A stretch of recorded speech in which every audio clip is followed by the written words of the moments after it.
The arrival of the altars.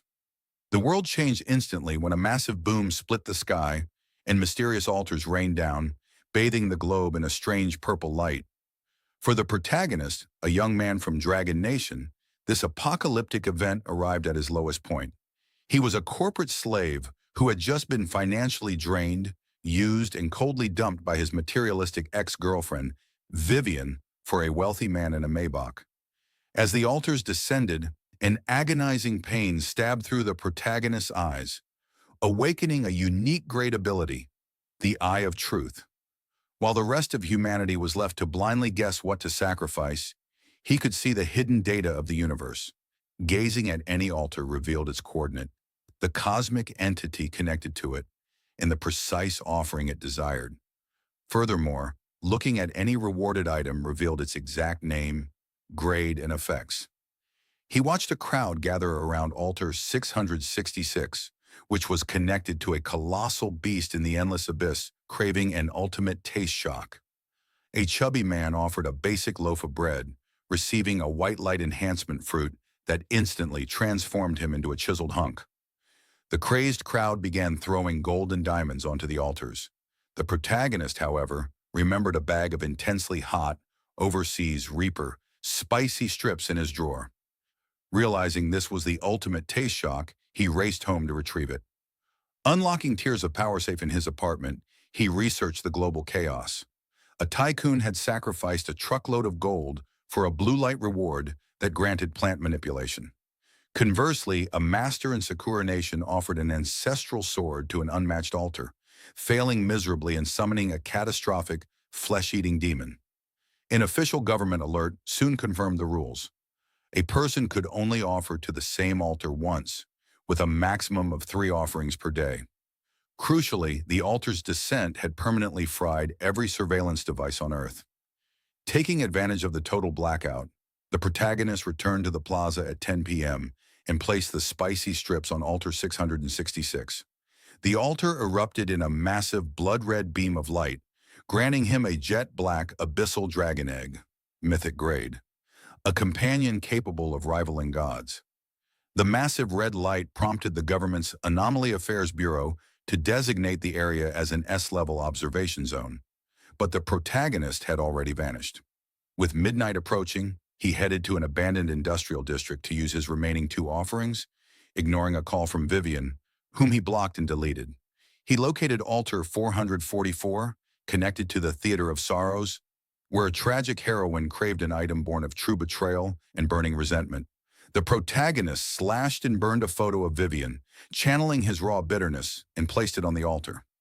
A purple beam granted him 5 tickets to Act 4, Epic Grade, which could paralyze an enemy's mind for 3 seconds. Finally, at altar 10, he discovered a super AI craving useless wisdom.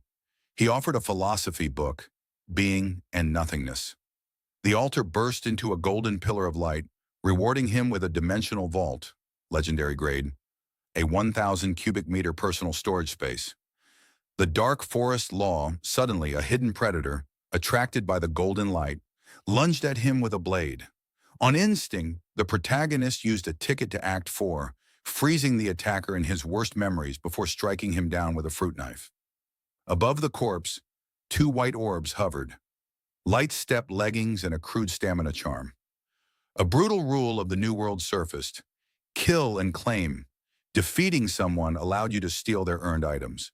The internet was silent about this because the strong wanted to hunt, and the government feared a total collapse of social order. Just after midnight, a mysterious gray rain began falling, completely washing away the altar and the corpse. The protagonist hid his mythic egg in his legendary vault and headed home. By 5 a.m., the rain stopped, and the altars refreshed for a new day. Eating breakfast at a diner, the protagonist checked the forums. The rest of the world was turning into compulsive altar gamblers, entirely unaware that he had already taken his first steps toward becoming a god. Dead wood that meant nothing to them, or a plain, ordinary rock. They had no idea what these things did, so they wasted them. But I am different. One glance is all it takes. All hidden information becomes mine to see. Hunting for hidden treasures is no longer just a fantasy. I tuck the dragon egg into my bed and glance at the clock on the wall. 10:30 p.m. Until midnight, I have 1.5 hours left. I still have 2 offerings remaining today. With that in mind, I start packing things that might come in handy. Tiger balm, a lighter, a philosophy book. Things others might call junk, I take all of it. Last, I shove a fruit knife into the bag for self-defense. Then my eyes land on the picture frame on my desk. Vivian smiles brightly in that photo. Keeping it serves no purpose. None at all. I shoved the photo into my pocket, planning to throw it away. Outside, I head straight for the abandoned industrial district in the western part of the city. The place has been deserted for years. The terrain is complex. Perfect ground for my plan. Then my phone rings out of nowhere. The caller is none other than my ex-girlfriend Vivian. I hang up immediately. I block her and delete her contact. At that very moment, in a 5-star hotel, Vivian is with Damon. She had assumed I was still hunched in my shabby rental, sulking in misery. Who would have thought the next second her call would be hung up? A nameless rage flares up inside her. How dare a worthless loser she dumped hang up on her? What is wrong, babe? A simple greeting melts away Vivian's anger in an instant. Looking at the man in front of her, she is more than satisfied. He can casually pull out bags worth tens of thousands and watches worth hundreds of thousands. These are the finest offerings of this new era. In the face of such fortune, devotion and vows mean nothing. After all, when she offered the Dior bag I gave her, the altar erupted in soul-stirring green light, and her next 2 offerings also produced that rare green light. Clearly, she is the chosen one of this era. Damon sitting beside her also seems deeply interested in Vivian, but deep in his eyes, there is nothing but calculation. He had only planned to spend a little money for fun. He never expected this woman's luck to be this absurd. 3 offerings in a row, all green light. Keeping her around might prove very useful later. Meanwhile, I have already reached the abandoned industrial district. I have to find 2 suitable altars and make my offerings before midnight. Otherwise the chances are wasted. Just a few steps in, I spot an altar. Altar number 25091. Connected coordinate. The junkyard realm. A mechanical imp that takes joy in collecting trash. It has a nearly obsessive fixation on bottle caps. I shake my head slightly. A trash-collecting mechanical imp. How great a reward could it possibly give? I keep walking, and another altar appears ahead. Altar number 18472. Connected coordinate. The dried pond.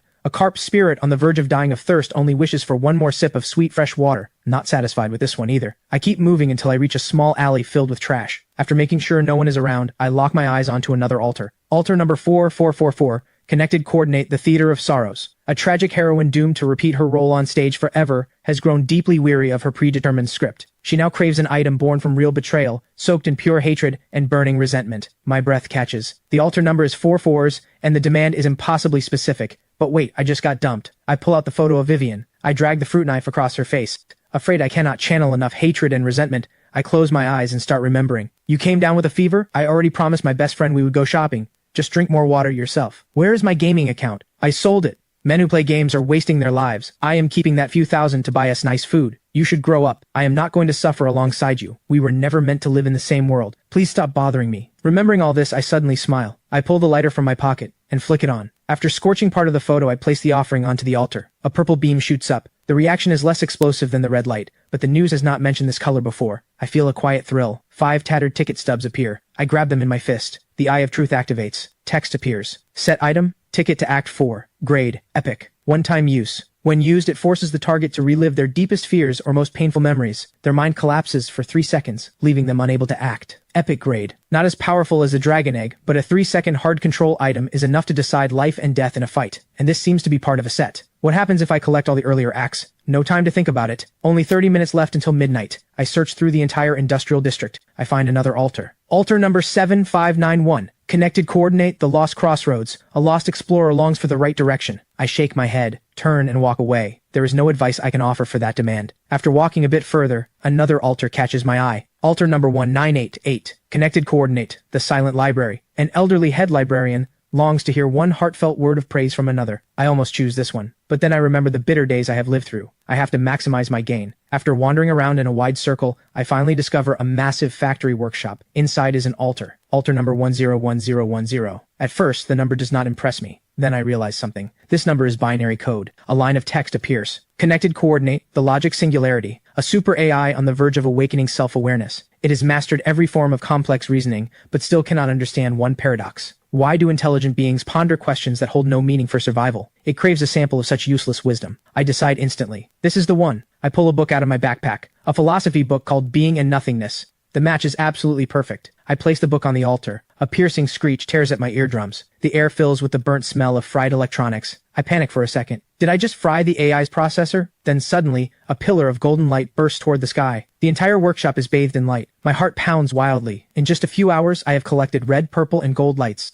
3 colors not even reported online. Suddenly, a deadly chill rushes at me from behind. The bright light lets me catch a glimpse of a dark figure. He charges at me with inhuman speed. His blade is about to plunge into my back. But the next second, the attacker's body suddenly freezes. A scream of agony follows. His knife clatters to the floor. He clutches his head in pain. Because in the split second before I could react, I had already used the ticket to Act 4. 3 seconds of being trapped in his most painful memories. I yank the fruit knife from my waist. One swift strike, and he is finished. Then I lean against the wall, shaking uncontrollably. It is my first time killing someone. Looking at the corpse, I turn my head and throw up everything in my stomach. A moment later, I force myself to stand. So high-tier light pillars mean opportunity, but they are also a death warrant. They attract predators lurking in the dark. Then I notice something on the corpse. 2 dim white orbs of light hover above the body. The Eye of Truth activates. Light step leggings, grade, common. Slightly increases movement speed and jumping power. Status, unbound. I look at the second item. Crude stamina charm, grade common. Slightly increases physical endurance. Status, unbound. Those words send a shock through my mind. A brutal rule surfaces in my head. Kill and claim. Take down a target, and the items they earn through offerings become yours. This guy had 2 practical items on him. He has probably done this to others before. So why is the entire internet full of light pillars and rewards, but not a single post mentions this risk? The more I think about it, the colder my blood runs. It is not that nobody knows. The ones who know have all chosen silence. Some of them are like the corpse on the ground. Others want to be the hunter. And some simply do not dare to speak. The government, for example. Announcing this would be admitting that the existing social order has already collapsed. The Dark Forest law is taking over. The entire world would spiral into chaos. With that thought, I cannot afford to waste time. I gather up the 2 white orbs and look toward the center of the altar. A fist-sized metallic cube sits there. The Eye of Truth activates. Dimensional vault.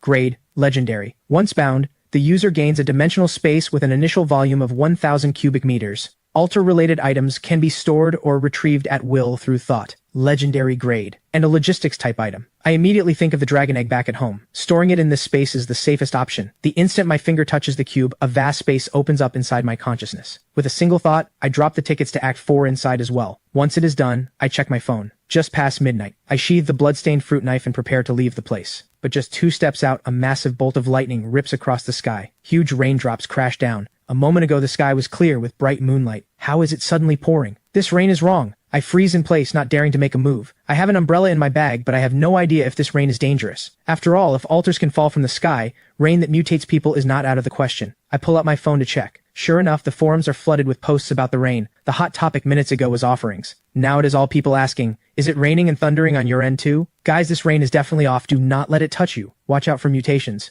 Oh no, I got rained on. I have never even held a girl's hand. Please do not turn me into a zombie. Post refresh at lightning speed, and my heart sinks bit by bit. If this rain really does infect people, the consequences are unthinkable. Before I can come up with a plan, a red flagged post makes my heart drop. Holy crap, something huge just happened. The altars are gone. After collecting the red, purple, and gold lights, 3 colors that have never appeared online, I had been getting ready to head home. Then the clear moonlit sky suddenly turned into a downpour. The forums are flooded with posts about the rain, refreshing faster than I can read. But the most alarming post is not about the rain. It is the red-flagged headline. Something big is happening. The altars are gone. I whip my head around to check. Sure enough, the altar behind me has vanished. And to my horror, the corpse from before is also gone. But I am certain no one has been here. The only explanation is the rain. When it falls, the altars disappear. It also washes away every trace of the previous day. Combined with the destruction of all surveillance equipment worldwide, this is the perfect environment for murder and theft. Since the rain itself is harmless, I pull out my umbrella and head home. Not long after I leave, the Anomaly Affairs Bureau arrives at the scene. They quickly locate the workshop where the altar had been. Commander Ryan immediately turns toward the back of his team. A young woman in her 20s steps forward. After her offering yesterday, she gained an ability. Energy Rewind. It lets her sense the residual energy fluctuations in a space. The higher the tier, the clearer the trace. Agent Emily closes her eyes and starts to feel. Suddenly she lets out a stifled gasp and stumbles backward. Ryan catches her instantly. What is it? Emily breathes hard, her voice trembling. This is completely different from the previous scene. That one was a firefly. This is bright as daylight, warm as the sun. A team member cannot help but speak up. Could it be gold light? Ryan's face turns grave instantly. Lock down this area. Conduct a thorough sweep. Report this to headquarters immediately. Tell them I suspect a monster beyond imagination is hiding here. Meanwhile, the moment I get home, I move the dragon egg into the dimensional space. From now on, I never have to worry about it being discovered. If the hatched dragon could fit in there too, that would be ideal. But first, I need to figure out how to hatch it. I remember the blood binding rituals from movies. I decide to try it. I squeeze a drop of blood onto the shell. Suddenly, a line of small text appears on the egg. Hatching condition, absorb a sufficient amount of blood. Close to what I expected, but my own blood will never be enough. I will have to figure something out tomorrow. After all, my mind has been wound tight all day, and exhaustion is catching up. I fall asleep quickly. At 5 a.m., a piercing alarm jolts me awake. The altars have refreshed for real. I open my phone and check the forums. A few conclusions emerge quickly. The pre-dawn gray rain causes no harm to the body. It stops at 5 a.m., sharp, and the altars refresh at that same moment. I plan to head out for breakfast and at the same time, think about where to find enough blood. I order a bowl of noodles at a small restaurant. I open the forums on my phone. Today every topic revolves around offerings. Plenty of people have turned into compulsive gamblers over the altars. While I am eating, I overhear a conversation at the next table. One of the men leans in and says in a hushed tone, "Look at all those people out there, obsessed with offering to altars, tossing antique jade pieces in there like degenerate gamblers. They have forgotten one important thing." The other man asks, "What could be more important than the altars?" People still need to eat. They have to eat. So food, oil, and rice are always essential. I am planning to snatch up a small food processing factory at rock-bottom prices. When those lunatics burn through all their money and come crying for food, I will be the food king of Riverside City. At those words, a bolt of lightning explodes in my mind. Food processing involves meat. And where does that meat come from? Slaughterhouses, without a doubt. If I can buy out a slaughterhouse at a bargain price, the blood problem solves itself. I rush back home, open my computer, and start digging through listings. Because of the altars, many factories are now up for sale. I quickly lock onto one listing. Small slaughterhouse on the western outskirts of Riverside City. Urgent sale due to personal reasons. Price negotiable. Without hesitation, I dial the number. We agree on a meeting time. After hanging up, I check my account balance. To some people, this amount would not even cover a single decent offering. But for me, it just might buy a private dragon's nest. 2 p.m. I arrive at the western outskirts of Riverside City. A middle-aged man comes out to greet me. He starts pitching the property. This slaughter line had expensive maintenance done last month. The cold storage refrigeration is top of the line. I just scan the place saying nothing. My cold demeanor makes him uneasy. He tentatively throws out an inflated price. I do not respond. I just shake my head. After some back and forth, I buy the place for 40% of his asking price. He signs the contract and hands over the keys. He also gives me the contact number for a nearby livestock farm. Supply chain problem solved instantly. I do a walkthrough of the property I just bought, then I push open a hidden hatch in the ground. It leads to a worn-down storage room. Suddenly, the Eye of Truth senses a faint energy fluctuation. I carefully brush aside the dust, and an altar emerges before me. Its surface is blood red, and the sound of a beating heart drifts from it. I force down my fear and activate the Eye of Truth. A sharp pain shoots through my eyes. Twisted, blood-burning text appears. Altar number 40, connected coordinate, the Crimson Throne. All things are food, until the Crimson Crown is claimed. Special trait 1, Eternal Altar. This altar exists permanently. It does not count toward the daily offering limit. Unlimited offerings allowed. Special trait 2, Flesh Forge. Any altar reward can be offered here and converted into source blood. Absorbing it permanently boosts the user's overall vitality. My mind reels. This is the lowest numbered altar I have ever seen, and it is permanent. What is even more insane, the offerings are unlimited, and the location is essentially my private domain. With this altar as a hub, every useless reward I get later can be turned into source blood to strengthen my body. The urge to test it is overwhelming. Conveniently, I have an altar reward right in my pocket. I toss in the crude stamina charm I picked up last night. An ancient-looking glass bottle materializes in the center of the altar, half filled with a dark liquid. The Eye of Truth activates. Source blood, once absorbed, slightly increases overall vitality. Permanent enhancement. Exactly what I expected. Without hesitation, I drink it down. I expect a foul, bloody taste. Instead, it is crisp and sweet. Just as I am wondering why I feel nothing, a wave of heat erupts inside me. Every cell in my body greedily drinks in the energy. Steam starts rising off my skin. This sensation is nothing like the items I have used before. This power surges directly from my flesh and blood. I walk over to half a beef carcass hanging on a hook. One simple punch, and over 100 pounds of beef goes flying into the corner. This is more terrifying than I imagined. I have only absorbed one bottle of common source blood. Becoming a god in the flesh might not be a dream. I push down my excitement. Tomorrow I will buy a batch of chickens to hatch the dragon egg. But right now, I need to collect the reward items nobody wants. Countless people have spent fortunes on offerings, only to receive garbage. Those are exactly my target. Gambling is risky. Picking up trash is not. That afternoon, I get in touch with a livestock farm owner, only to run into a new problem. Buying a batch of chickens costs money, and the slaughterhouse purchase has drained my savings. The new era has arrived, but currency still moves the world. So I decide to go on a scavenging run first, and see if I can find any treasures. Now that I have the exclusive Crimson Throne altar, I start hunting for more altars to use up my daily offering limit. But unexpectedly, the moment I reach the wet market, a piercing scream rips through the air ahead. A humanoid creature in tattered monk robes is tearing into a passerby. I immediately activate the Eye of Truth. The carnivore monk, Wrathful One. Ordinary calamity. Falsely accused of stealing and eating mutton, he was beaten to death. He was a temple guard. He hates everything connected to meat offerings. It clicks immediately. Some genius offered meat to an altar and summoned this calamity beast, walking straight into the line of fire. Suddenly, several off-road vehicles roar in. Doors slam open and figures leap out. At the front is Commander Ryan of the Anomaly Affairs Bureau. His face is grim as he barks orders. The scene is locked down within seconds. The crowd is quickly evacuated, but I stay close, not leaving. Ryan glances back at the woman behind him. Commander Ryan, the energy fluctuation is very strong. Be careful. Emily's expression is serious. From behind the cordon, I hear every word clearly. Holy crap. She can sense energy fluctuations. What kind of ability is that? Suddenly, Emily's senses pick up something. She looks straight at me. Our eyes meet. I force down the panic rising in my chest. On the surface, I maintain the curiosity and fear of an ordinary bystander. Emily's brow furrows slightly. She just sensed an unusual energy fluctuation, but it was too faint. She is not sure. Was it just her imagination? Right at that moment, the wrathful monk inside the market lets out a furious roar. Ryan immediately orders his team to lay down suppressing fire, but the monk is completely unaffected by firearms. Seeing this, Ryan shouts, "Squad 2, move!" The words have barely left his mouth when two figures shoot forward, one from each side. One of them moves so fast he leaves an afterimage. He raises a dagger and strikes at the back of the monk's neck. The other lifts a massive iron rack and slams it down on the creature's head. The fierce assault leaves the monk wide open. Ryan seizes the opening and is in a mass grave after his death. I see the imperial consort ascending the throne, ruling the world. I see the clown removing his mask, shedding a single tear for a beggar. At the same time, I see the rewards. 3 treasures hover above the altars. I drop to one knee, my legs giving out. The mental strain is too much. I pull out a bottle of source blood and chug it.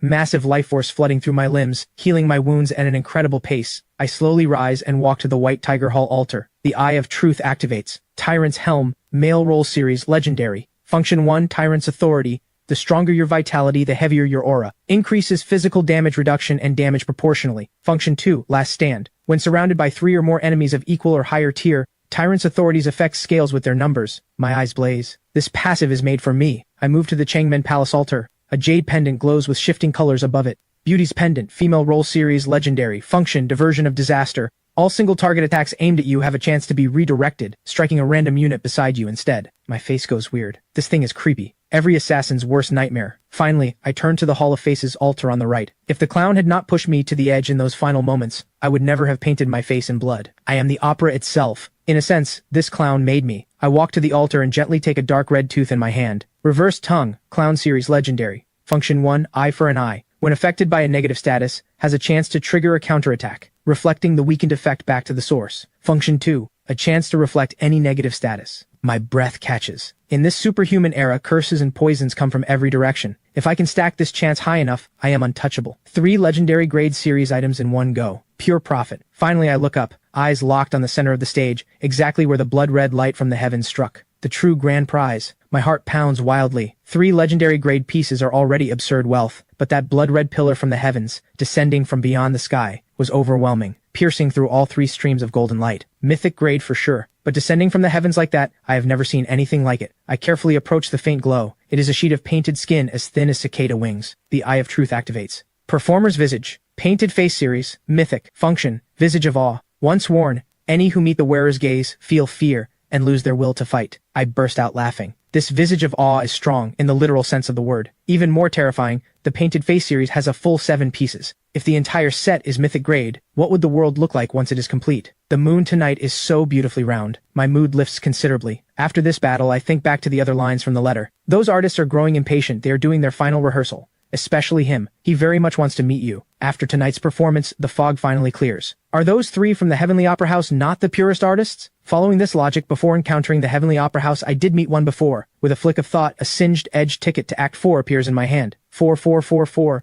the Theater of Sorrows, a tragic heroine doomed to repeat her role on stage forever. Artist, female lead, she. Every clue connects into one line. The one mentioned in the letter is most likely this eternal heroine of the Theater of Sorrows. The photo of Vivian I despised I once offered, the one I hated and discarded, earned me the ticket. That was a karmic bond between me and her, already formed long ago. No wonder the Eye of Truth shows cause and effect. Offerings come with delayed payback apparently. I instinctively check the date on my phone. August 14th. Tomorrow is the Mid-Autumn Festival. Final rehearsal. The meaning is clear. What plays out tomorrow is not a Mid-Autumn celebration. It is the formal performance the artists from the Theater of Sorrows are presenting to the entire world. 2 deadly questions stand before me. First, is the eternal heroine seeking me a blessing or a curse? Second, how exactly will these artists descend tomorrow? What do I do? A flash of fierceness crosses my eyes. I pull 3 core items from the dimensional vault. The Abyssal Dragon Egg, the Soul Dagger, the Bloodline Loyalty Worm. I gently touch the Soul Dagger. It is cold to the touch, yet linked to my soul. This thing has blocked plenty of mental attacks for me. My gaze shifts to the Bloodline Loyalty Worm. The 2 worms,